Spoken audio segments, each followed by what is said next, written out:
Pencuri tabung gas dihajar warga. Ratusan warga bawa peti mati ke kantor pengadilan. HP karyawan kafe disikat maling terekam CCTV.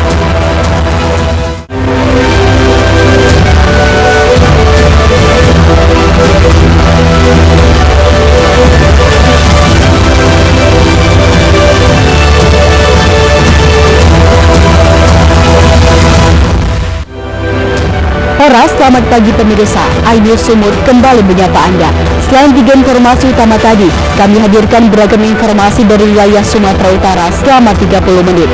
Bersama saya Maria Laura Puja, inilah informasi pertama.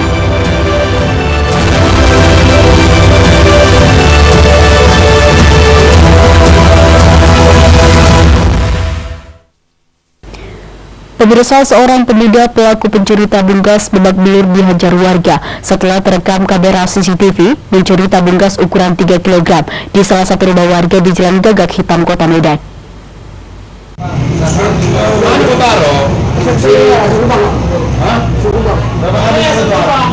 Pelaku pencurian ini hanya bisa pasrah setelah ditangkap korbannya bersama warga.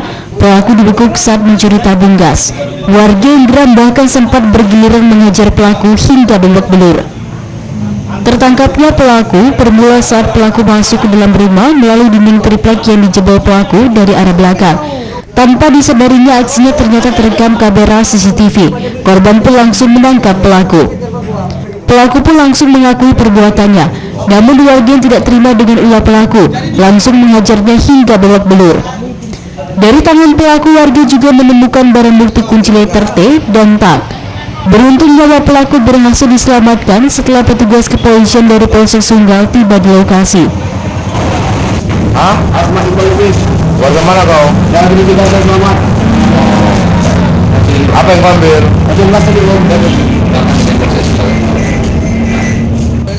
Pelaku pun langsung dibawa menggunakan mobil patroli untuk dilakukan penanganan medis ke RS Bayangkara Polri Medan. Dari Medan, Adi Palapaharahat, iNews melaporkan.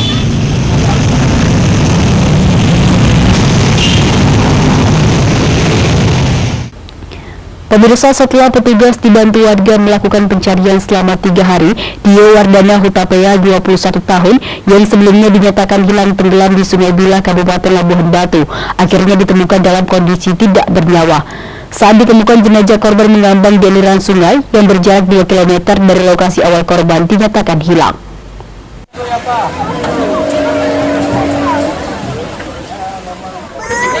Korban hanyut ditemukan tim gabungan sejauh 2 km dari titik awal korban tenggelam ke arah hilir Sungai Bilah, tepatnya di lingkungan Sebuaya, Kelurahan Soeldengan, Rantau Selatan, Labuhan Batu, Sabtu 21 Oktober 2023 sekira pukul 14.15 waktu Indonesia Barat. Bauru Inafis Polres Labuhan Batu, Aibda Juni menyampaikan korban sebelumnya hanyut dan tenggelam di aliran Sungai Bilah. Tim gabungan melakukan pencarian terhadap korban dan ditemukan dalam keadaan mengambang. Selanjutnya korban dievakuasi untuk divisum. Yang sebelumnya dinyatakan hanyut dan tenggelam di aliran Sungai Bilah, Kelurahan Pendoan, Rantau Prapat. Kami dari Kepolisian Resor Labuhan Batu, Polairut, dan tim BPBD Kabupaten Labuhan Batu melakukan pencarian terhadap korban. Selanjutnya korban kami temukan di aliran sungai dalam keadaan mengambang. Kami melakukan evakuasi, selanjutnya kami bawa ke Rumah Sakit Umum Daerah Rantau Prapat untuk dilakukan visum. Setelah divisum, korban kemudian dipulangkan ke rumah duka untuk proses pemakaman. Pihak keluarga korban juga telah membuat surat pernyataan untuk tidak diotopsi. Dari Labuhan Batu, Ikang Amanda, iNews melaporkan.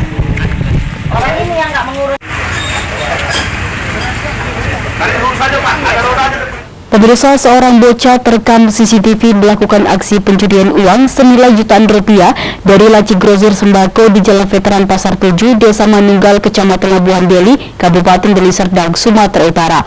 Aksi pencurian ini pun sempat viral setelah pemilik warung mengunggah rekaman CCTV ke media sosial. Ini dia ya. Inilah rekaman video kamera pengawas keamanan yang memperlihatkan aksi pencurian uang senilai jutaan rupiah dari laci grosir penjual sembako di Jalan Veteran Pasar 7, Kecamatan Labuhan Deli. Awalnya bocah pelaku pencurian ini datang ke lokasi toko bersama seorang pria dewasa. Tak berselang lama, bocah menggunakan kaos dan celana berwarna hijau ini lalu mendekati laci kasir di saat pemilik grosir sedang sibuk melayani pembeli dan mengambil sejumlah uang. Uang senilai jutaan rupiah ini lalu dimasukkan ke dalam celana dan langsung kabur meninggalkan toko bersamaan dengan teman pria dewasanya. Mulai ini pemilik grosir mengatakan aksi pencurian ini terjadi pukul 3 sore. Kedua pelaku bocah dan pria dewasa ini awalnya datang dengan berpura-pura membeli 20 botol air mineral. Karena lokasi botol air mineral agak jauh dari meja kasir, korban pun harus meninggalkan laci kasir. Di saat itulah bocah pencuri ini beraksi menggasak uang korban. Sini mau beli aqua 20 ribu di sana, udah disuruh ambil masih plastik, katanya nggak mau takut jatuh, maka disuruhlah aku yang ambil. Pas aku ambil, datang anak kecil itu dari belakang aku ke situ, dia ambil uangnya. Berapa yang diambil bang? Kayaknya yang udah aku ikan itu sekitar 5,5 juta, begitulah. Ada diambil lagi di dalam peti uang lagu hari ini. Akibat pencurian ini, pemilik grosir mengaku merugi hingga 8 juta rupiah. Kejadian ini pun telah dilaporkan kepada pihak kepolisian sektor Medan Labuhan dan hingga kini masih dalam proses penyelidikan. Dari Deli Serdang, Amiruddin, iNews melaporkan.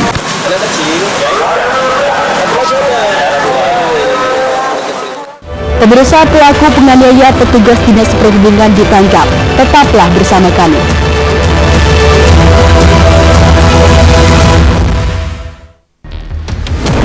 CCTV tersebar di seluruh penjuru. Komplotan pencurian, tabrak lalu lintas dan pelanggaran mobil ugal-ugalan menabrak pesepeda. Tragedi-tragedi yang mengerikan. Anak itu bukan bius datang membawa senjata tajam dengan kecepatan yang di luar batas. Teruskan kejadian-kejadian unik warga Bersandia.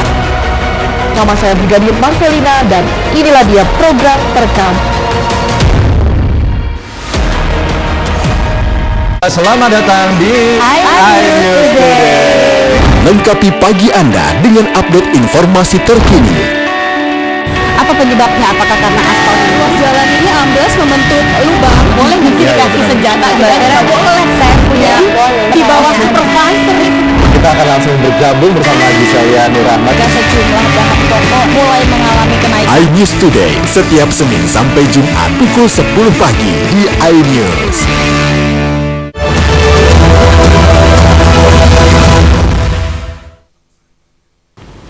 Terima kasih Anda masih bersama kami di iNews Sumut, inspiring and informative. Pemirsa, terkait objek lahan sengketa yang tercantum dalam amar putusan tingkat kasasi Mahkamah Agung berbeda dengan lokasi eksekusi. Ratusan warga desa Sibordoron, Kecamatan Sijamapolang, Kabupaten Humbanga Sundutan berunjuk rasa dengan mendatangi kantor Pengadilan Negeri Tarutung sambil membawa peti mati, salib, karangan bunga, dan patung berbentuk orang.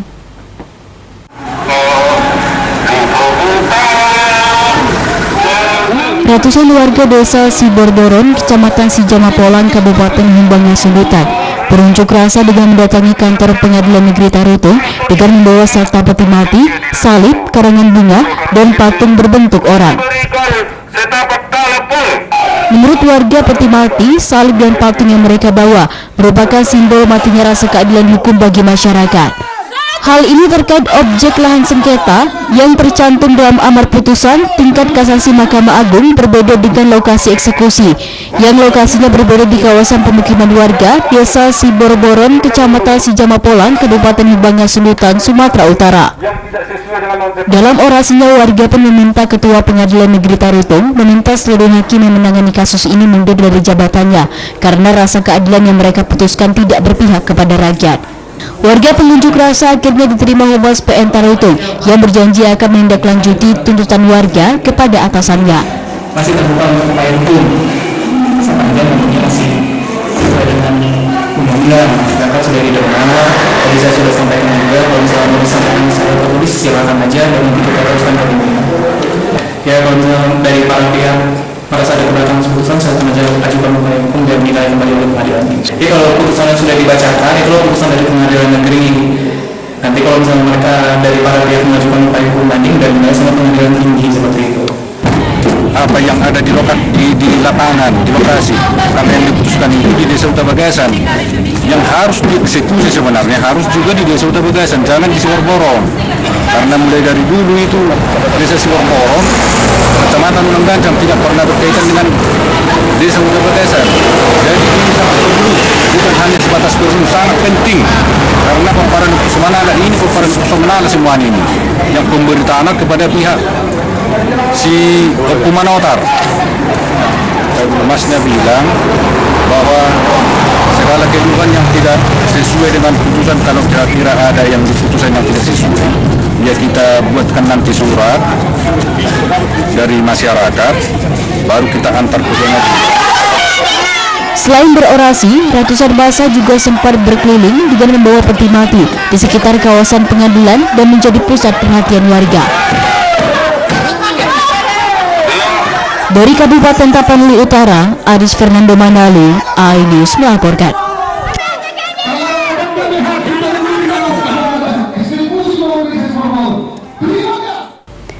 Pemirsa, setelah video amatir aksi penganiayaan petugas Dinas Perhubungan Kota Medan viral di media sosial, polisi Polsek Sunggal langsung bergerak cepat dan berhasil meringkus satu di antara kedua pelaku penganiayaan.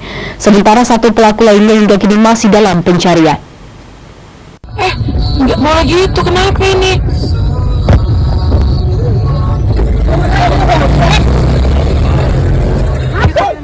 Setelah video amatir yang memperlihatkan dua orang preman menganiaya petugas Dinas Perhubungan Kota Medan viral di media sosial, polisi Polsek Sunggal akhirnya berhasil meringkus satu di antara kedua pelaku penganiayaan, sementara satu pelaku lainnya hingga kini masih dalam pengejaran polisi. Sebelumnya, video amatir warga memperlihatkan aksi penganiayaan yang dilakukan dua orang preman terhadap seorang petugas Dinas Perhubungan Kota Medan, Agung Prabowo, saat tengah mengatur arus lalu lintas di Jalan Merak Kota Medan. Korban dianiaya hingga terduduk di bahu jalan oleh pelaku sebelum akhirnya melarikan diri. Menurut Kasat Reskrim Polrestabes Medan, Komisaris Polisi Teguh Fatir, penganiayaan yang dilakukan pelaku terhadap korban dilatar belakangi cekcok antara pelaku dan teman korban sama petugas Dinas Perhubungan sehari sebelumnya di lokasi kejadian. Kedua pelaku menuding korban ikut terlibat dalam persoalan ini. Dari hasil pemeriksaan bahwa memang benar sehari sebelumnya pelaku dan korban pernah ada cekcok mulut sehingga mengakibatkan pelaku ini dendam ke korban, sehingga pada saat tadi pagi sempat berpapasan dan langsung dilakukan penganiayaan terhadap korban. Untuk korban sendiri mengalami luka di bagian pipi dan bagian tangan korban. Saat ini korban sudah dilakukan perawatan oleh dokter, kemudian untuk pelaku dikenakan pasal penganiayaan dan saat ini sedang menjalani proses hukum di Polsek Sunggal. Ada pelaku lain, Bang? Dari hasil pemeriksaan seperti yang kita lihat di video, ada dua pelaku. Untuk pelaku yang kedua atas nama Ridwan saat ini sedang dilakukan penjarahan oleh tim dari unit Polsek Sunggal. Guna penyelidikan lebih lanjut, preman pelaku penganiayaan hingga kini masih menjalani penahanan di kantor polisi, sementara rekannya masih diburu polisi. Dari Medan, Adi Palapah Rahab, iNews melaporkan. Pemirsa, Sukfen yang melaporkan agen asuransi Manulife melalui kuasa hukumnya Jeffrey MP Sipahutar meminta Manulife memenuhi kesepakatan perdamaian yang telah terjadi pada Agustus 2023 lalu. Pasalnya dalam kesepakatan sebelumnya, Manulife meminta pelapor untuk berdamai dengan pihak terlapor, Angelia Chen dan Evelyn yang telah berstatus tersangka. Namun Manulife hingga kini belum menunjukkan komitmennya sesuai dengan kesepakatan sebelumnya. Habis itu kan Setelah Manulife sebelumnya berjanji akan melakukan penghapusan clawback Sukfen dengan syarat Sukfen harus berdamai dengan pihak terlapor, yakni tersangka Angelia Chen dan Evelyn yang juga agen Manulife, serta mencabut laporan di kepolisian Polda Sumatera Utara. Namun kini pihak Manulife justru belum menunjukkan komitmennya. Jeffrey MP Sipahutar selaku kuasa hukum Sukfen pun menyebutkan pihak Manulife tidak memenuhi kesepakatan yang sudah disepakati bersama sejak bulan Agustus kemarin. Padahal di bulan September kemarin Manulife hanya memberikan kesempatan 5 hari kerja untuk menyelesaikan perdamaian dan pencabutan laporan. Namun setelah perdamaian dan pencabutan laporan dilakukan, pihak Manulife justru kembali meminta surat SP3 dari kepolisian, padahal permintaan tersebut di luar dari kesepakatan. Jeffrey mengharapkan agar Manulife berkomitmen sesuai kesepakatan yang telah disepakati pada Agustus 2023 lalu. Selain itu, Jeffrey juga meminta Manulife untuk memberikan draft penghapusan clawback sebagai bentuk komitmen dari Manulife terhadap permintaan Jeffrey selaku kuasa hukum Sukfen. Urutan ini di pihak Manulife berkomitmen gitu terhadap kesepakatan yang sudah kita sepakati dari bulan Agustus yang sampai saat ini tidak dilaksanakan. Sementara di bulan September Manulife memberikan kami kesempatan 5 hari kerja untuk menyelesaikan perdamaian dan pencabutan laporan. Tapi sampai saat ini Manulife tidak mengindahkan apa yang menjadi kesepakatan di awal. Kami baru dapat email Manulife menyatakan bahwasannya perkara ini harus sampai SP3. Sementara kesepakatan di awal kami hanya sampai pencabutan. Tentang SP3 penerbitan tersebut itu akan dilakukan oleh penyidik. Harapannya pihak Manulife memberikan draft penghapusan clawback draft saja dulu, ya kan, untuk meyakinkan kami bahwasanya Manulife berkomitmen terhadap apa yang diminta oleh kami. Jeffrey MP Sipahutar juga menyebut apabila Manulife tidak memenuhi komitmen dan kesepakatan yang telah terjadi, pihaknya tetap akan mengambil langkah hukum terhadap Manulife karena kliennya telah kecewa terhadap Manulife atas tidak komitmennya Manulife terhadap kesepakatan yang telah dibuat. Dari Medan, tim iNews melaporkan. Pemirsa, sebagai upaya memperkuat pendapatan para pedagang pasar tradisional di Kota Medan di era digitalisasi seperti sekarang ini, Dewan Pimpinan Daerah Aliansi Pedagang Pasar Seluruh Indonesia atau DPD Apsindo Milenial Kota Medan menggelar diskusi publik di Octopus Kopi, Jalan Halat Kota Matsum, Kecamatan Medan Area, Kota Medan.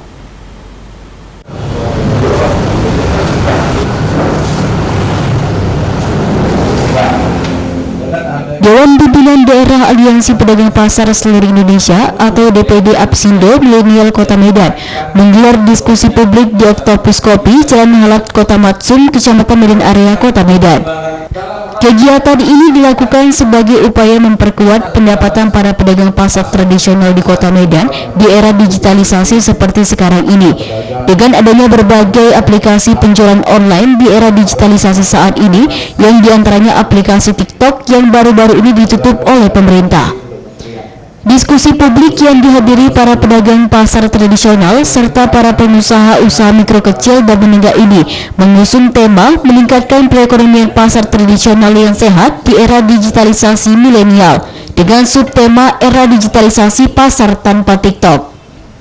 Dirut PD Pasar Kota Medan Suwarno yang juga hadir dalam kegiatan ini juga memaparkan program Pemko Medan untuk kemajuan pasar tradisional di Kota Medan. Ketua DPD Apsindo Milenial Kota Medan, Dedi Harfi Syahari, juga menyambut baik setiap program yang telah dirancang Pemko Medan untuk kemajuan pasar tradisional di era digitalisasi. Pihaknya juga mendukung penuh penyelenggaraan pemilu damai yang akan berlangsung tahun 2024 mendatang. Di langkah-langkah kami akan berjalan kita juga sudah melakukan MOU dalam 13 elemen mahasiswa yang ada di Kota Medan, Deli Serdang, dan Kota Tinggi akan melakukan digitalisasi untuk tentang marketplace yang ada di pasar-pasar tradisional. Artinya ini ke depan membantu para pedagang. Bukan berarti nanti ada online mereka harus jualan di rumah. Jadi pedagang itu nanti setelah kita datang di online, mereka ada ketika mereka nggak jualan lagi di pasar, mereka akan kita tutup. Jadi mereka tetap jualan online tapi di pasar. Bukan berarti nanti jualan online sudah laku, mereka keluar dari pasar kita dan itu pasti mengganggu pendapatan kita. Maka di situ nanti buat surat MOU pernyataan para pedagang supaya tetap jualan di pasar. Ketika mereka keluar akan kita tutup. Karena hari ini kebijakan itu juga membantu menaikkan pendapatan pedagang, khususnya pedagang tradisional hari ini terimbas oleh adanya TikTok ini yang akhirnya liar. Namun hari ini pemerintah sudah menjaga kami, sudah melindungi masyarakatnya dengan mengeluarkan regulasi-regulasi. Sementara tokoh pedagang pasar tradisional Kota Medan, Mevra Lubis, pada paparan materi diskusi kali ini mengatakan dirinya telah melakukan penelitian untuk mengetahui pengaruh penjualan online terhadap pedagang pasar tradisional dan respon pedagang tradisional. Hasilnya, kesadaran para pedagang tradisional terhadap peningkatan penjualan online yang cukup tinggi mencapai 90%. Dari Medan, Adi Palapaharahap, iNews melaporkan. Pemirsa, Bobi tanggapi Gibran Cawapres Prabowo. Tetaplah bersama kami.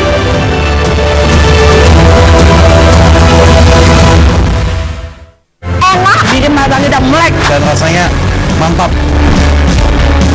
Mandi weekendmu bersama program kuliner spesial Kalaparan, eksplor gokil wisata kuliner, Hidden Gem, tempat makan yang jarang terekspos, Food Diary, mengupas sejarah kuliner dan viral. ini enak banget. Saksikan kuliner spesial weekend Sabtu dan Minggu pukul 10 pagi di iNews.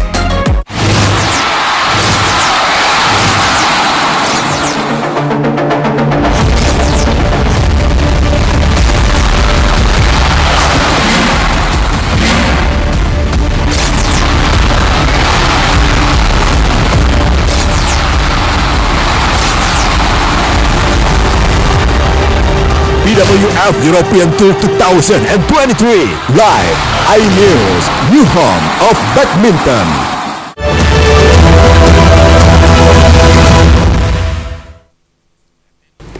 Terima kasih Anda masih bersama kami di iNews Sumut, inspiring and informatif. Pemirsa, berpura-pura menjadi pelanggan, seorang maling membawa kabur HP milik salah seorang karyawan kafe. Pelaku memanfaatkan kelengahan korban yang tengah sibuk membersihkan lokasi kafe yang baru saja dibuka. Aksi pencurian HP ini pun sempat rekam kamera CCTV.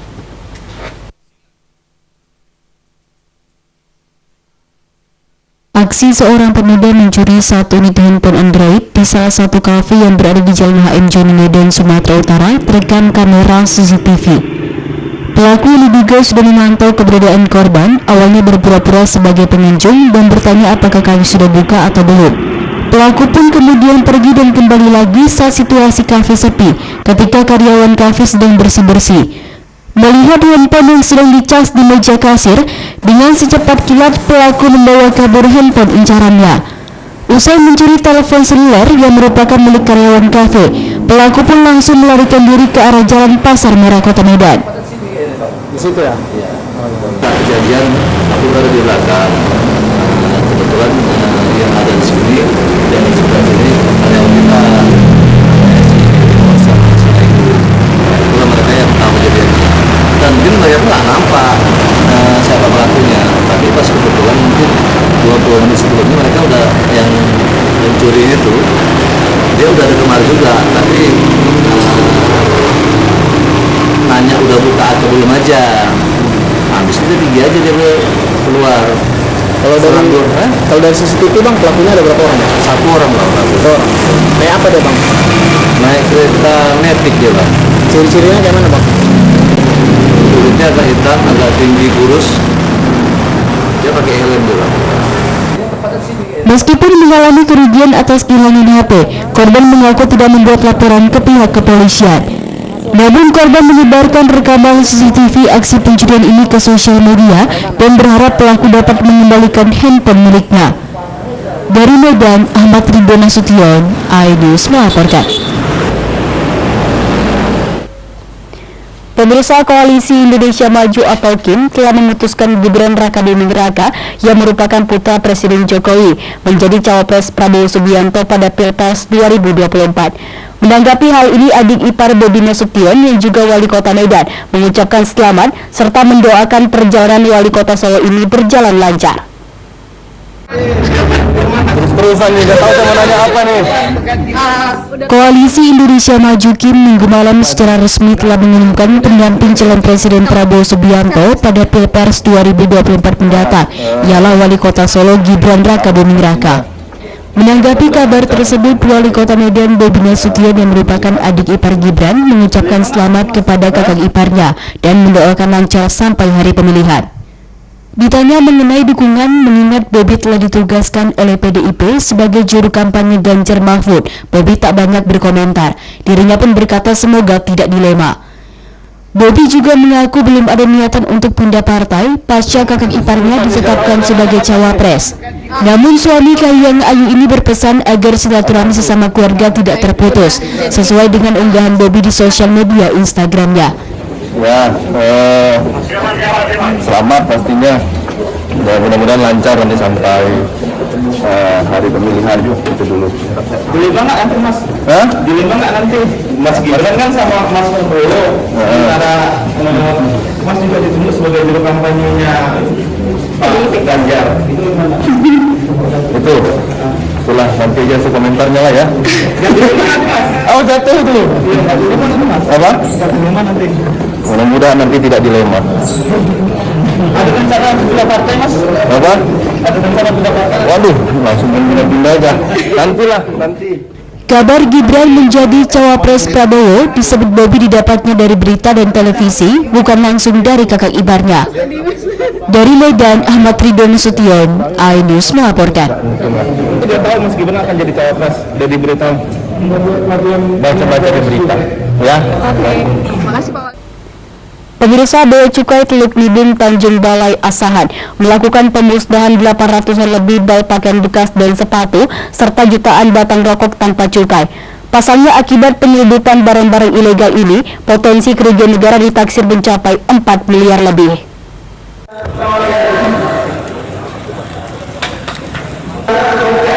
Petugas Bea Cukai Teluk Libung Kota Tanjung Balai melakukan pemusnahan barang bukti penindakan terhadap penyelundupan barang yang masuk secara ilegal di Desa Bagan Asahan Kamis siang. Sebanyak 4 juta batang rokok ilegal dan 800 lebih pakaian bekas dan sepatu dimusnahkan dengan cara dibakar. Barang-barang ini masuk secara ilegal dari negeri jiran Malaysia. Nur Hasan Ashari, Kepala Kantor Bea Cukai Teluk Libung mengatakan, barang yang dimusnahkan bernilai 8 miliar dengan potensi kerugian negara sebesar 4 miliar lebih. Tidak hanya rokok, pakaian dan sepatu, barang lain yang dimusnahkan berupa ban bekas, produk olahan makanan dan minuman serta obat-obatan. Barang dimusnahkan merupakan penindakan petugas yang dilakukan di darat dan di laut pada periode Mei 2021 hingga Juni 2023.